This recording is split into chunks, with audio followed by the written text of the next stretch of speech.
Welcome to B-Sides Orlando at Full Sail University. Today we have Beau Bullock and Mike Felch. Beau is a penetration tester at Black Hills Information Security, where he performs various security assessments for organizations. Beau is a host of Tradecraft Security Weekly, Hacker Dialogues, and the CoinSec podcast. He has spoken at industry events including Black Hat Arsenal, DerbyCon, Wild West Hackin' Fest, B-Sides events, including this one, and various SANS conferences. Mike Felch began his career in 1997 as a Linux administrator, which eventually led to numerous offensive security roles, software development, and hardware-software security research. Michael is also a lead forensics instructor for Teal Tech and an officer for OWASP Orlando Chief Breaker. Gentlemen. All right. I don't think we're on. Are we on? Are we on? Can you hear us? All right. Yeah, I can hear it. Hey, everybody. Hey. Thanks for coming. I can't see you. I hope you can see me. Yeah, the smoke is real. Yeah. Cool. So we are talking about weaponizing corporate intel. This is going to be a little bit of a different talk. It's going to kind of be a morph of getting a little bit personal. As you can see, this time it's going to be personal. And then we'll see kind of where this goes. Yeah, so the big thing about this one that I want to kind of iterate up front is that the first half of this talk, I feel like, is kind of a review over like almost like a Recon 101 methodology, like kind of the stuff that we do on a lot of the assessments we do. But I feel like it's very important to cover because I think that all of the things leading up to what we kind of reveal later will have much more impact, knowing how we kind of can use that data. So we're going to talk about going from basically zero knowledge of an organization that we're attacking to understanding their external infrastructure, understanding employees, to getting to really scary personal levels about the employees. Like it's frightening stuff. Yeah. And then we're going to talk about some newer-ish kind of password attacks that we're going to be going over. It's kind of, we tossed around like what we should call like the type of password that we're going to talk about. It's kind of password stuffing, but it's not really. A little different. So it's kind of weird. And then we're going to do some weird new out-of-band phishing, social engineering kind of stuff. Yep. So we don't have to go through this again. She already did the decent intro. Told you about so us. you want to take this and? Sure. All righty. So like I said, attack surface recon. This is the first half of this presentation is mainly kind of going over how do we learn about the organization we're attacking? How do we learn about what external assets they have, and how can we do that in a manner that is somewhat non-attributable? And then we'll get to some more advanced methods of maintaining non-attribution later on. First off, let's talk about just scratching the surface of building a solid target list, right? Whenever you go to look at attacking at a company, I mean, obviously, like you could, Google them and search their name and figure out like what domains they own through that. But what we really want to identify as attackers is where are their employees remotely accessing their organization? Are they using some sort of VPN infrastructure? How can we learn how they're accessing email? Are they using chat applications? And then if we can discover security products as well, that's also helpful later on towards the exploitation phase, right? So baby steps, right? First things first, let's just Google the domain. Let's do some Google dorking. So like your typical site:/domainname.com. Then start removing those domains, and you start learning about what domains are just cached by Google. And then you've also got things like Bing, where you can buy an API key and use their API to look up domains as well. All of the slides that I'm going to go through here, I'm going to include the Recon NG modules at the bottom of these, just to kind of show these are some of the modules that you would use within this toolkit. So Recon NG is an open source tool to perform reconnaissance. Does not only host discovery, but users and employee discovery as well. So these are the modules for that. If you want to look up companies in China, Baidu's the Chinese search engine. So Baidu, I left that one on there too. Netblock lookups. So the next step, obviously, like after figuring out what domains a company owns, we want to know what Netblock infrastructure they have. And a lot of that, we typically, like I will either do like resolve like an IP that we know is a domain that they own, and then try to figure out based off of that Netblock what other IPs are around that. Some other good resources are, so the first one, the bgp.he.net, that's Hurricane Electric. which if you've never used is another really good source for looking up ASNs for a company, which will help you identify additional Netblocks.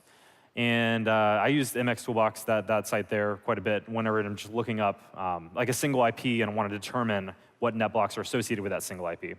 And in a lot of cases, we deal with like companies that either host their own infrastructure or they're using like a third-party, like larger hosting company. And in those cases, it can be tough because a lot of times like those infrastructures, they're selling millions of IPs to customers around the world.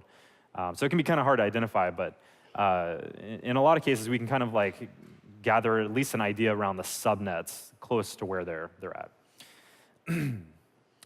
So subdomain discovery. So this is a huge topic, right? Like there's probably like, I don't know, 100 tools that do subdomain discovery. There's a lot of them out there, and they all do somewhat subtle differences. I mean, Shodan is one of my favorites, obviously. If you've never heard of Shodan, it's a tool that basically port scans a lot of the internet, and you can search it for domains, host names, and kind of create a list off of that. Census does the same thing, census.io. DNS Dumpster is great for looking up subdomains. All these tools are basically just sites you would go to, type in the domain, and hopefully get back a list of subdomains that are kind of already known. Subdomain brute forcing is another technique you can use, where basically you're just supplying a list of subdomains and just doing lookups and seeing if any of those exist. So fairly straightforward. Additional top-level domains. So this is another thing that I think that I don't know if a lot of pen testers are looking for this. A lot of pen testers probably go after the main domain for most organizations, right? Your primary .com domain. But how many are trying to discover additional top-level domains? So like your other domains that are hosted by the same company but are a different name, And instead of just looking at subdomains, let's look at top-level domains too. And one of the best ways that we've kind of found to do that is through certificate transparency. So the website crt.sh, you can look up domains and get the SSL certs back from those domains. And within those SSL certs, a lot of times you can find additional domains that are also under those certs. Right. Yeah, so the interesting thing about cert.sh, though, is so what they do is they're actually monitoring all the different certificate registrations, and then they're parsing the certificates and then storing them in a Postgres database. And then they just create like a search where you can go there and you could search using like wildcard searches for the domain and pull back all of the certificates that were ever registered using either the domain name or a subject alternative name with that domain name in there. Mm-hmm. The cool thing with that is you'll get back all the other domains as well. Now, sometimes there's going to be false positives, right? Because you go to Cloudflare, Cloudflare might give you one of the free certs where they mashed your domain into somebody else's domain and you guys kind of share a SSL certificate. But the cool thing that I found out about cert.sh recently was they open sourced access to their Postgres database. So you don't even have to query cert.sh. You could actually connect straight into the Postgres database. It's free, it's public access, and you could query the actual records and pull back the data. They also open source all of their data. So, I mean, all of their tools. So all their parsing tools, all of their database models, everything that they have, they all kind of open source it, and you could basically just repeat what they've done and kind of pull it in. But so, yeah, just wanted to say that. Yeah, for sure. And so, we mentioned Shodan earlier. Again, like you can use Netblocks as well as domains on Shodan, and a lot of times you'll get back, certain IP addresses that are owned within the same subnet or the same Netblock that's owned by a company, and you'll just visibly see that it's using a different domain based off of like the SSL cert that comes back. Yeah. Shodan. And then, the very important fact here is rinse and repeat all that. So like once you've kind of gathered your NetBlock list, once you've learned about new top-level domains, go back to the beginning and start brute forcing subdomains again, searching for more subdomains. And we end up with a rather large list at this point. Yeah. The cool thing is now you have domains, and you have subdomains for domains, and you have NetBlocks. And now you could kind of start, manually you could do it easy. And you just cross-reference the subnets. You see these other domains, you don't know if they're in scope, but then you look at the IP address and you realize they are in scope. And which is a really big deal because you can't really just hit IP addresses. If you know, you hit a web server, and if you're not passing in the actual host name to that web server, Apache or Nginx, they don't know how to route that right. web request to the actual web server. And then a lot of times you have like virtual hosting where you have like 20 domain names on the same IP address, all different applications. Okay, so the other very important thing that we always look for during assessments is what cloud services is the organization that we're testing using. And primarily one of the things that we always look for are Microsoft services because we've had a pretty good history with assessing companies that use things like O365. So Office 365 is really easy to determine if an organization uses because you just basically go to outlook.office365.com and attempt to log in with any username at thecompany.name.com, at the domain name. And you can really quickly get either redirected to their custom portal or you don't. It's just like that doesn't exist. SharePoint's another one, similar problem where, if a company's using it and you can somewhat guess the domain name or the company name that they would be using with SharePoint, you can just do companyname.sharepoint.com. And then finding Skype for Business. So a lot of companies will host a DNS record for linkdiscover.theirdomainname.com so that their Skype for Business clients can connect.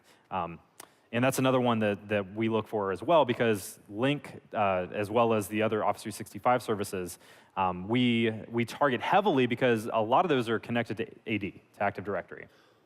So whenever we're looking for these external portals, I would say that I'm primarily looking for Active Directory connected portals.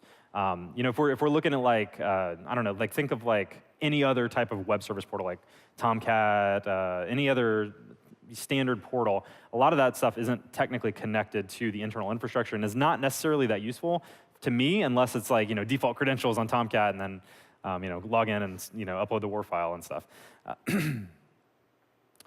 So for other cloud services, Google, it has a similar problem, except with Google, you do kind of have to have an actual email address of somebody that exists. So you have to know somebody's actual email address. And then you attempt to log in with Google, and it will let you know whether or not that account exists or not. It'll prompt you for the password. Yeah, exactly. Yep. So Box.com, I don't know, did anyone see the recent news about Box.com like last week? It was, there was a really interesting report that was done where a lot of the top, many of the top companies out there, like so Apple, I think Discovery Channel, a few of those companies had a number of publicly available files that they were hosting on Box.com that were accessible just via Google searching. So Google was caching a lot of these publicly available files that were hosted on Box. So it turns out, the URL to log in for a company is your, whatever name you sign up with, company name, .account.box.com. So this is another one of the things that I've started looking for now on assessments is looking to see, do they use Box? And if they do, you can also create custom URLs within Box for files. So let's say that I have a giant infrastructure and I want to share a file with Mike. I can name it like, here's cool files, and it's just like company name.account.box.com/s/cool files. And there's a tool out there now. You can go and brute force those file names. So that's another avenue to try to find like files that aren't necessarily cached by Google, but are publicly available. Amazon AWS. So look to see where web resources are being loaded. So you could load up like the company's website, and then look within the requests that are being sent, seeing if they're being hosted on like S3 buckets. Just kind of give you an idea of whether or not the company is utilizing that type of infrastructure, which can be useful later on, right? Yep. Okay, so a lot of that was just basically kind of getting an idea of what domains, what hosts, what am I going to try to target, right? Now, when we look at doing password attacks, right, we want a portal that has a high possibility or high probability of being something that is, like I said, Active Directory connected, or something that we can utilize to successfully authenticate as your employees, right? So this next step is finding those portals. So we can move into this active phase at this point, right, where we could start port scanning.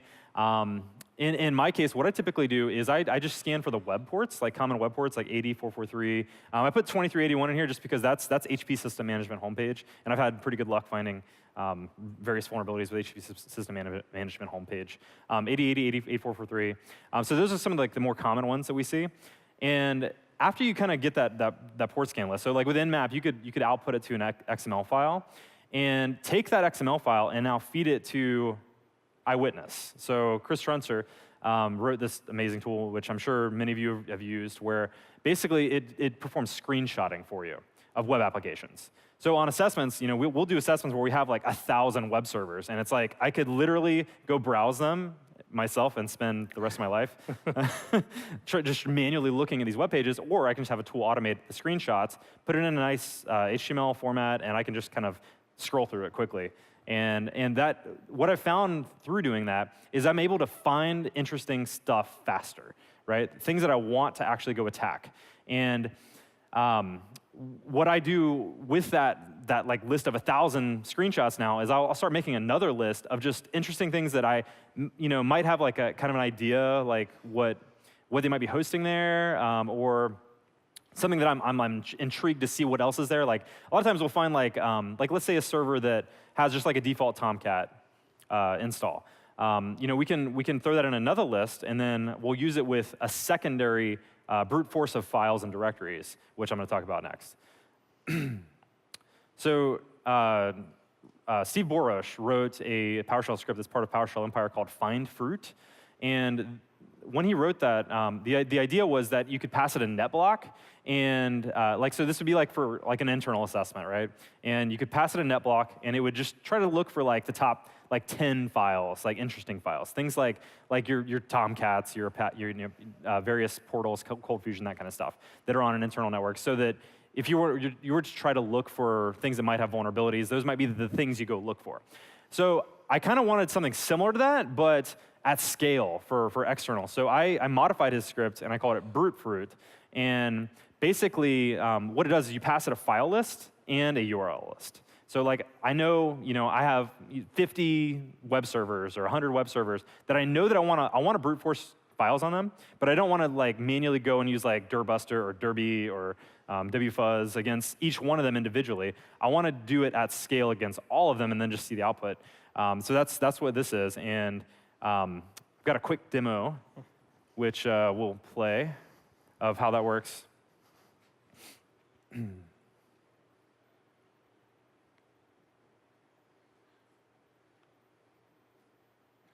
Cool, so at first here, you can kind of see I have a file list, or I'm sorry, a URL list. So this would be like what I've crafted from my eyewitness list of interesting files. This is now the list of potential files or directories that I want to use and see if they exist on the web server. So with Brutefruit, I've already imported it into PowerShell here. I'm going to pass it my dictionary, which is the webbrute dash list.txt you see there. So that's the files. I'm going to give it a timeout of 3,000, give it 10 threads, and I'm only looking for files that come back as found, right? Like the files that actually exist. And whenever we run this, this took about 7 minutes to do 30,000 requests. So we're looking at, you can see like the total number of URLs is 30,000. I sped it up for the sake of the demo, but you can kind of see like we get back output showing, so I found some Cold Fusion URLs out there, eStore, found EWS and OA on one of them, found some web dev stuff, WordPress. But the idea is basically I'm looking for interesting stuff at scale.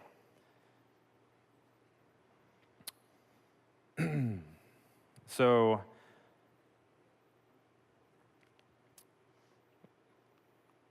after we kind of discover some of these files that we think are interesting, or some of these web servers, now it becomes, okay, so I understand, I have somewhat of an understanding of the external attack surface now. I know where I'm going to perform my attacks.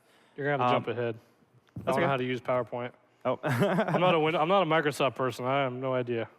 Just jump ahead to the other one. Sorry. Sorry, we'll be there in just a sec. So now I want to figure out, okay, what are they using as like a username schema? How can I enumerate Active Directory information as an external attacker? So this is where we're going to talk about remotely gathering intel, internal domain information externally. So, all right. On a lot of vulnerability scanners, your info disclosure vulnerabilities are typically rated as either like informational or low. But I'm a very firm believer that it is critical to an attacker's process to understand what your internal infrastructure looks like from an external perspective. And info disclosure can be huge. I mean, that's like if I don't know your internal domain name or I don't know your username schema, like my password attacks are done at that point. I mean, sure, if you have an email portal externally accessible, I might be able to use like email addresses, but in a lot of cases, we're looking at authenticating via like the AD, domain/username. So I feel that in order to be successful, you need the username format, first of all, as an attacker. And then secondly, you need the probability of a user being able to actually authenticate to that portal. So we're looking at things like OA, right? Like a lot of your users typically have access to OA. Office 365, same thing. Those are the types of portals we're looking at. So one of the things this is just one example of a username enumeration vulnerability is with OA, it actually has a timing vulnerability, and this is something that has been known for a long time, where when I go to authenticate it as a user, there's a vast difference in the amount of time the application responds to my login request if I have a valid user account versus an invalid user account. So I can look at the timing coming back, and it's still, the web page says invalid login regardless, but it takes, let's say, 600 milliseconds more for the application to come back and tell me that the username is invalid. And so we can kind of craft a list of valid usernames off of that technique. So one of the things, you can use Mail Sniper to do that. Another way to get username information is through metadata that's attached to publicly available files. So another tool that we wrote at Black Hills is PowerMeta. And this one basically does the same thing that your FOCAs, and there's actually now Goka, which I heard about today from Ralph, which basically search Google for your domain name, and they do the typical Google dork, right, where it says, site domain name, and then file type :XLS. And so that would basically just pull back all the Excel files. And same thing for like PDFs, Word documents, you name it. So it goes and grabs all those entries that are in Google, and then goes and downloads all of them directly from whatever the target domain is. And once those files are downloaded, a lot of times your typical administrative staff have not scrubbed the metadata that's attached to those files. And let's say that I'm a marketer, and I create a nice PDF that has all kinds of like flashy stuff about my company in it, and I post that on my website to try to show what services my company does, that kind of thing. If I haven't gone and scrubbed the metadata from that, my username, my internal domain username might be attached to that metadata, which is now externally available. So this is basically what we're looking for. When we also know that you run Office 2013 yep. or something. So. Yeah, you get software versions. A lot of times you get directories that they use, so you might get some like information on like internal server names, that kind of thing. So look at the metadata attached to publicly available files for your domain. Okay, so a lot of this, like port scanning, looking at like brute forcing the files on websites, looking at metadata. The problem we have is IP address, right? Sure, we can use other tools like there's been a few different tools. There's been Proxy Cannon, which has been a pretty good one, which spins up a number of EC2 instances, Amazon EC2 instances, and you can kind of pivot your attacks against a web server through that. So the company, they'll see something like maybe like what, 10 or 12 addresses? Different IPs or socks, yep. But then you have to change it every time and find good socks transparency proxies. Mm-hmm. Cred King, I wrote Cred King for password spraying Google. We released that last year, which was using AWS Lambda, which was really cool because it was lightweight, but you're still limited because you're limited back down to the Lambda regions, which I think is like 12. So you get 12 rotating IPs. But I mean, so it's good if you're doing like a slow spray or doing something like that where eventually it'll change. But most of, I think all the solutions that were out were either heavy where you have to spin up VPSs or use a VPN and do VPN rotation, or Proxy Cannon, which was really heavy on EC2, great tool, but takes a lot of overhead and IP routing and traffic. So there really wasn't too much, I think, available. Yeah.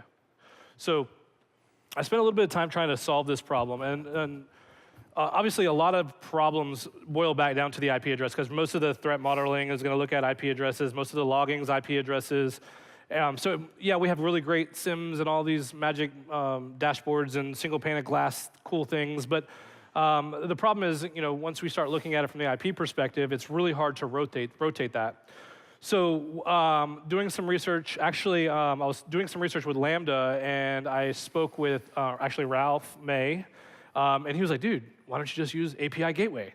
And so this is really his idea. I just kind of weaponized it a little bit. So it's all credit to him for actually bringing this to the table. But what we have is API Gateway. So with Amazon AWS, the API Gateway, what we learned is if you set the API Gateway as a proxy pass-through and using like any of the methods, so like get, post, head, any of the web methods, You can set it up where it'll actually route all of your traffic to the Amazon API URL that they provide you, and then it points that URL to your destination target. The cool thing with that is every single web request that goes through that actually rotates your IP address. So you can imagine now unlimited pool of IP addresses where you could thread all of these tools through, whether it's Power Meta, all those tools that he looked at earlier, any of the brute fruit where we used to be really scared to touch infrastructure because infrastructure, you would touch it and you touch too many of them across the IP range. The next thing you know, they're logging and they got alerts and they burn your C2. So that's what this does, basically, is it sets that up. The cool thing with it is I built a little tool called FireProx. And what FireProx does is it's managing these proxy URLs for you. So you could list them, you could create them, you could delete them, you could point them, and you could scrape, you could spray passwords, you can crawl websites. I may or may not have crawled the internet like crazy the last 6 months. I may not have a lot of data. I've got like terabytes of data that I've been collecting. I'm a data connoisseur. I can't give you all the data that I have, but and I'm probably not going to make the data available, but I'll release the tool so you can kind of do it yourself. And the other cool thing with it is it'll help with bypassing the CAPTCHAs. So you know, sometimes you have WAFs that'll block it on IP, multiple requests after like 5, like fail to ban, I think, does that. Where if you make too many requests back to back to back, it'll ban your IP. Or the CAPTCHAs that are triggering off of IP. The only downside that I've seen to this, which I feel like there's a way to get around it, I just haven't had enough time to focus on it, is if you're familiar with the X-forwarded4 host header, whenever you send a web request through a proxy, the API gateway will actually add the source IP as the X-forwarded4. So there's still ways to detect it, it's just none of them are actually working right now. And so I've used this on everything from Google to Bing to LinkedIn to lots of other stuff we're going to see here in a minute. And I've just been collecting data and aggregating it and creating it into a data set, and I have massive data sets kind of across the board where I'm starting to reconcile this data, and it's scary. It's scary, just kind of what's out there. So with that, I have a little demo here. Hopefully this works. Do you want to get this back on PowerPoint after I'm done? That way I don't screw it up because I don't know Microsoft stuff. I'll try. Okay. So what I have here is I'm just going to run this simple little, it's just a little Python web server. And you can't see that. I wonder why. You like my demo? There it is. Is it? It's just taking a second. OK. So what I'm doing here is I'm just binding on 0000. And so I'm going to leave that there for a second. And I'm going to use FireProx here just to kind of show you the command line stuff. So it's pretty straightforward. You pass in an access key, a secret access key, the region if you want. And you're basically just passing in the destination. I'm going to copy and paste it because I don't like mistyping.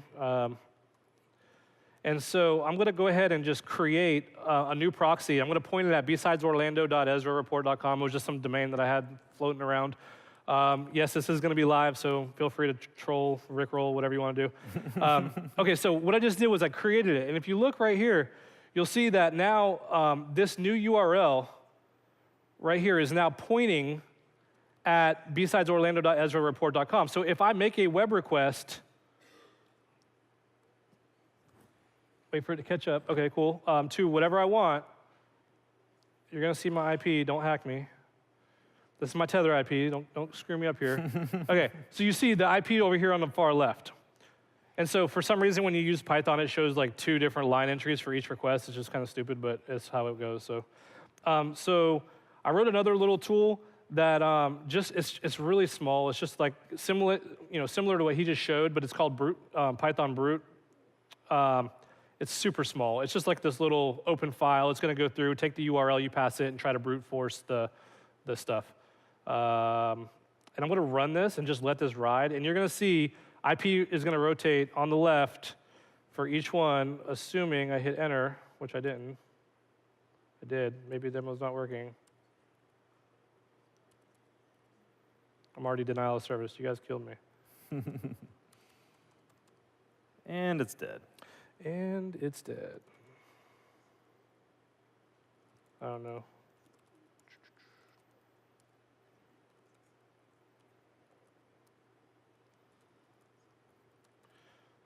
So you just pass in the URL, which is not there.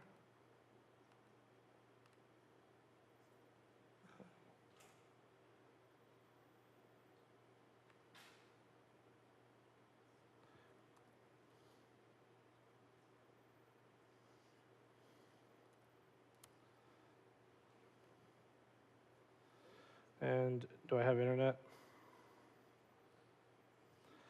I'm connected. Let me just try it this way. Web server, die. Yeah, I'm just going to reset it. There we go. There we go. Bam. So you see every request is rotating the IP address over here on the far left. And so now we have an unlimited amount of IP space that we could use as long as we don't exhaust all of Amazon's. Sorry, Carrie. I know Carrie works at Amazon here, so she's probably not too happy, but or at least Amazon might not be too happy. She's super awesome, so I'm sure she's cool with it. But so you see, it's just unlimited. It just keeps going and going and going. So now we have a really easy, lightweight way of rotating IP addresses for every single request. I'm going to stop this and get out of here before it denial of services everything else. Yeah, so good luck shunning that kind of CGAN. Yeah, I mean, the only thing you could really do at that point, you want to restart this on the Firefox. So the only thing you could really do at this point is you can't just check on the IP addresses. You actually have to look at the exported for if it's present. It gets really hairy too because what happens is as you route them through, so if I wanted to point that proxy at another proxy and point that one at another one and then to the destination, it's going to route it all the way through, but now your exported for is going to be like 5 levels deep. So what we found now, just kind of recapping a little bit about what kind of Beau stepped through, we found some great hosts and portals. I highlighted them in red just so it was easier to see.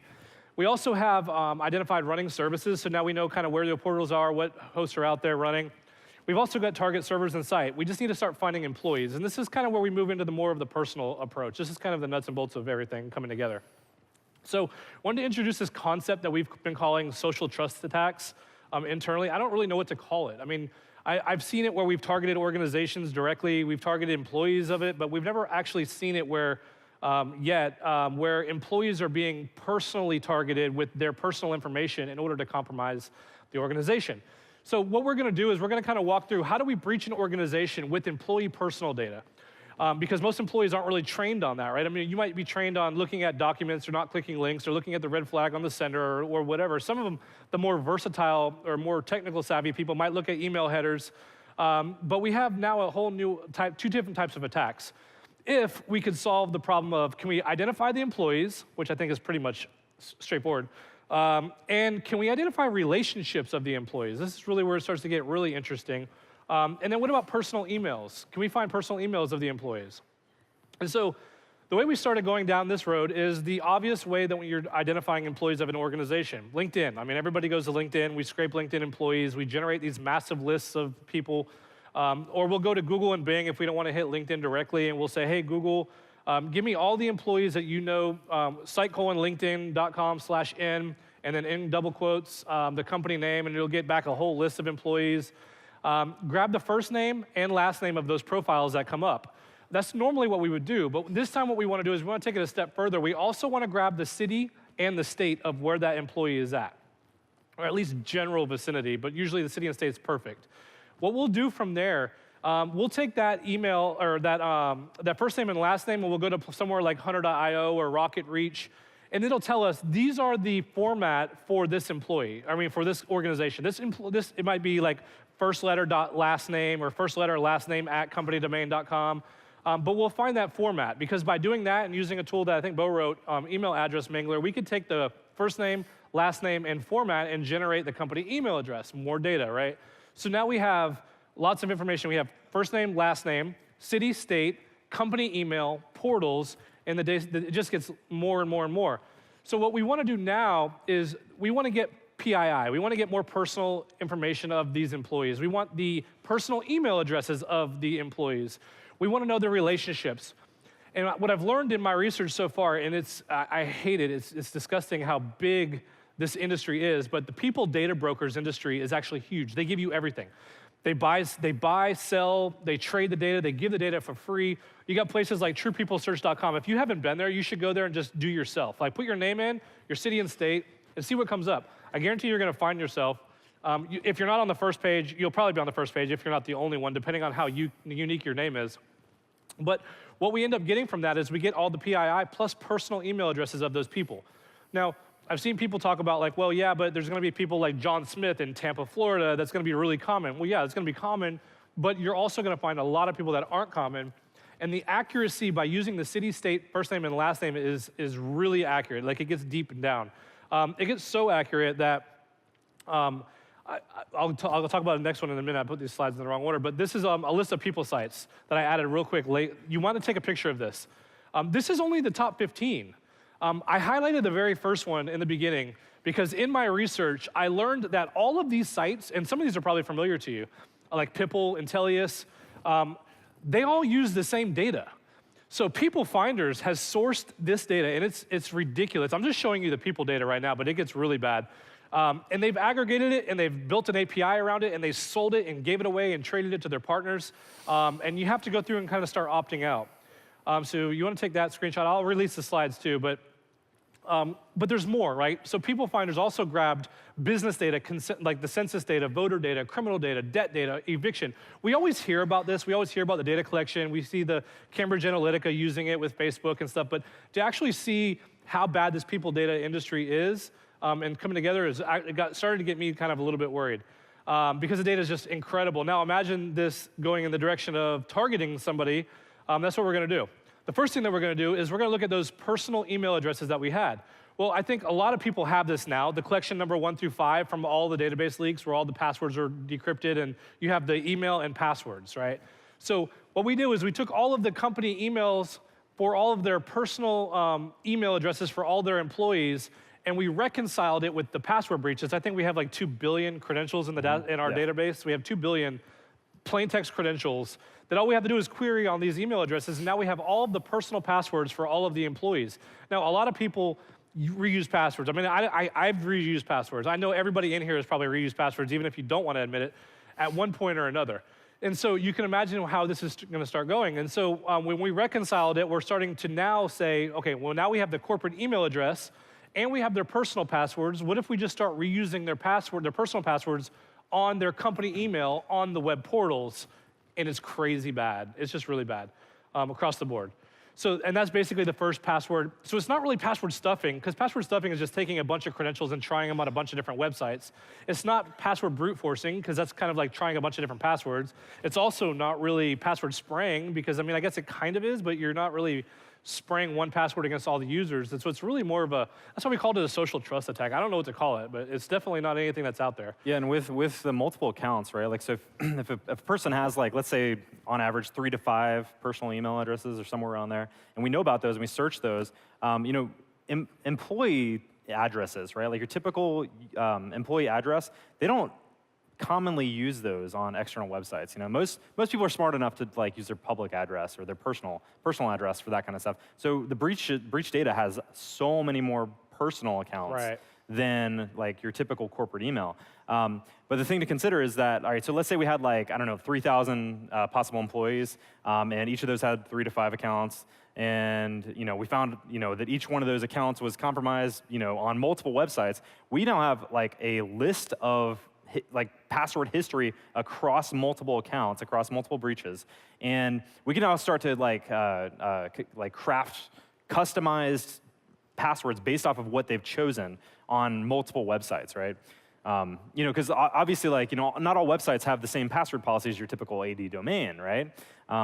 But we need to be able to craft like your typical 8-character, uppercase, lower, number symbol. Just change the year. Exactly, change the year, append a character, that kind of thing. Season.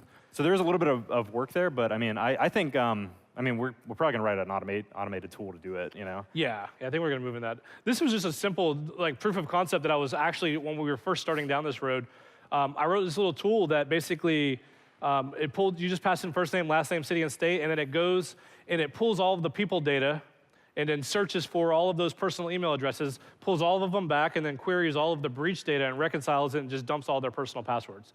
Obviously, we could take it a step further and do it where we hit LinkedIn first on the company name, but that's just connecting dots at this point. But doing it from this perspective has been really, really interesting.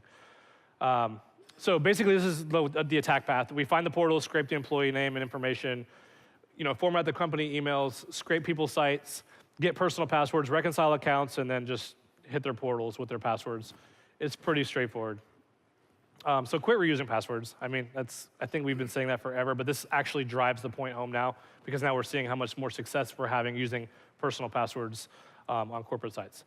So that's the first one. So the second one, this other attack is kind of really interesting now because now we're getting to this point where we have all of this information, right? So we know so much information. So how can we start incorporating this personal info into the Phish, leveraging known relationships of people, because we have relationships. What if we doppelgang as an associate that you already know? Like imagine pulling your target employee, pulling all of their relationships, pulling all of your relationships, and then being able to tailor a Phish and say, hey, did you hear what happened to so-and-so? Well, you know they're gonna know that person because you're doppelganging against somebody they already know, and you both mutually have that associate that's already there. And so now you can start targeting spear phishing attacks and social engineering attacks using personal information, doppelganging as an associate in a way that's super automated where you could streamline it for 10,000 employees.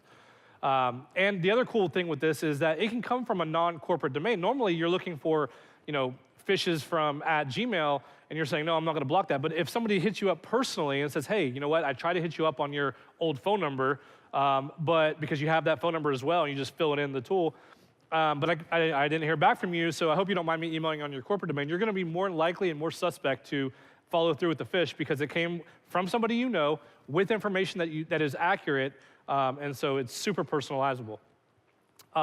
This is the scary part of the personal data that I've actually been able to see and use in spear phishing and social engineering. It's not even spear phishing anymore. I mean, spear phishing used to be like targeting one person. This is like spear phishing the entire organization in a customized way. But all the names, aliases, previous names, and dates. So if you got married, your previous name, if in the date that you use those names. So the dates of births, we have DOBs, ages, whether you're alive or whether you're deceased. Your current and previous address with dates and geo-coordinated already. So how long, like if you've been at a specific address with a specific phone number, we have that phone number that you use at that address as well. And we know the telco provider that you used to use. So if it was Verizon, we knew that you used Verizon there. We knew your neighbors and your neighborhood information if it was available in some sort of information. We know all your personal email addresses, which is really that's like the part that I hate the most. We know your relatives and the relative type. We know if it's a spouse versus a son or a daughter. Your associate's date of birth. So if it's your spouse and her birthday's coming up, we know that her birthday's coming up. We know your voter records. We know which way you vote. Depending on the state, I mean, the majority of the states that data is out there already. You can go to voterrecords.com, it's public. And we know employment history information. So imagine all of this. Now, it used to be just a figment. We knew about this information, but it wasn't highly accessible. But these data brokers have made it available. This is fastpeoplesearch.com. This is just one of them using the data. This is Marshall Mathers, like Eminem. It's real. Like, this is accurate. I dox people when I'm watching TV and just pull them up and pull their Google Maps, and I'm watching them walk in the same address. It's crazy.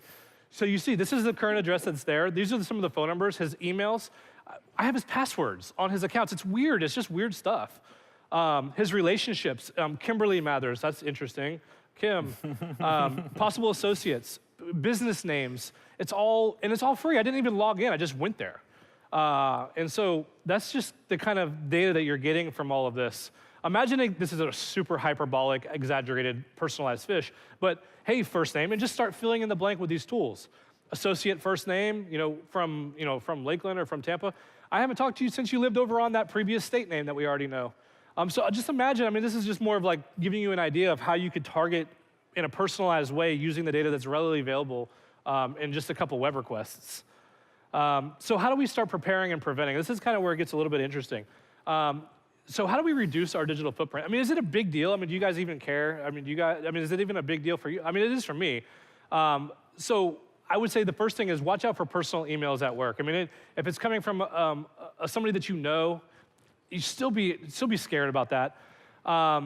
So you could also, the interesting thing is, I got this from Bronwyn from SANS. She sent an email, and it had that Vermont actually requires data brokers to register as data brokers if they want to conduct business in Vermont. What that gives us is the ability to go to this site right here, this Vermont Data Online Search for Business, switch to data brokers, and you get a list of like 120 right off the bat. You can click on their application and go to their opt-out and figure out how they do their opt-out, but it's really hard. You have to go to 4 clicks for each business, click on the PDF, read the PDF, and then you figure out if it's a URL or if it's a form that you have to fill somewhere else or if it's a phone number. So it's really difficult. I think we're talking about aggregating this. We're talking about manually going through this data and pulling it out and trying to find the best ways so that we can open it up and make it available so we can opt out of these databases. Or the other cool thing that you could do is you could become an Estonian resident. And sounds crazy, but in Europe, they have GDPR. And in the GDPR, they have an erasure clause. And the erasure clause states that they have to delete your data.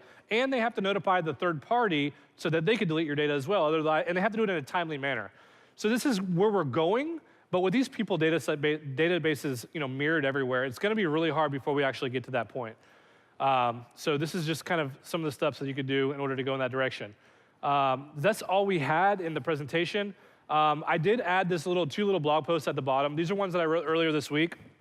So I deplatformed myself from Google. And it was a really hard, really long journey. But the reason why I'm bringing it up here is because of the privacy aspect of it. I mean, it's really interesting to see if you really wanted to try to start consolidating your footprint and isolating yourself from all kinds of different services that are aggregating the data. There's lots of stuff that you're going to have to do, especially if you're knee-deep in security with password managers and two-factor and all of that. So there's some cool steps in there. And then you can follow us on Twitter. We're going to release Fireprox probably later today, if not tomorrow, depending on how much time we have. So if you follow us or Black Hills, we'll tweet it, and you'll be able to see the tool and be able to start using it immediately. So any questions, I guess? No? Yep. We're good? Is Fireprox legal? Yeah, I mean, Fireprox is a tool that's, it's only using the Amazon API, so it's just a proxy. That's what it was built for, it was designed for. Now, whether or not using it to, scrape the internet, if you're not abiding by robots.txt, which I don't know if anybody does. I don't even know if the search engines do. I would say use it with robots.txt, disclaimer. Just follow that. As long as you're not Bing or Google, you'll probably be all right. So scraping data, I don't know. If you have any questions, we'd like to ask you to step to the microphones in the aisles, and we'd also like to keep it short as we're now cutting into lunchtime. It's 12. Yep. Hey guys, awesome stuff. I was curious, what are the costs associated with the API gateway stuff? Like, how many cars could you have purchased with your terabyte So of data? it's actually really cheap. So I haven't seen the actual number, like the decimal point of how many requests you get. There are a few limitations, like you can only delete so many proxies in a specific time frame. Like I think it's like 5 per second. So if you wanted to spin up like 1,000 different URLs, you can spin them up, but deleting them might have to be slower. But it's fairly trivial. I mean, it's just passing data to and from, so it's really the bandwidth cost. I had a question about the last one right there, the EU resident. How would that affect you with security clearances? Would it? Security, oh, that's a great question. Clearances, right? I'm sorry? Did you say clearances? Yeah, so Yeah, security exactly. clearances if you wanted to register. So I haven't personally registered yet. I may or may not have a Germany address and email and phone number and stuff. I've been a little hesitant on that pull on that side, so I don't know that. That's probably something that somewhere more in the government sector that requires it might be able to give better advice, but I don't have it. Sorry. It's cool. I could look it up though. Thank you. I think that's it for questions. Well, thanks everyone.